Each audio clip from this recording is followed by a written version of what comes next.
One சைடா ஒரு பையன் ஒரு பொண்ணை லவ் பண்ணிட்டு இருக்கான். அந்த பொண்ணு ஒரு பெரிய யூனிவர்சிட்டிலயும் ஜாயின் பண்ணிருப்பா.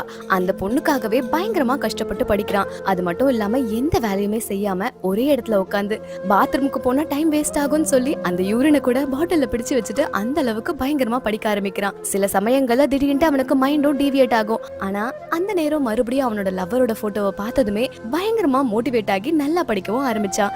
இந்த மாதிரி நாட்கள் போக கடைசியில இவனுக்கு டாப் ஸ்விம்மராவும் இருப்பான். அதனாலேயே இவனோட ஹார்ட் ஒர்க்கும் சேர்ந்து அந்த யூனிவர்சிட்டியில இவனுக்கு ஒரு சீட்டும் கிடைச்சிடுச்சு.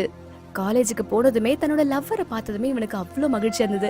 எப்படியாவது அவனோட லவ்வை ப்ரப்போஸ் பண்ணலாம் அப்படின்னு சொல்லி போற நேரத்துல கடைசியில இன்னொருத்தன் அந்த காலேஜ்ல ஒரு நல்ல ஃபுட்பால் பிளேயரா இருப்பான். அவன் இவனோட லவருக்கு போய் ப்ரப்போஸ் பண்ண கடைசியில அவங்க 2 பேர் லவ் பண்ண ஆரம்பிச்சிட்டாங்க.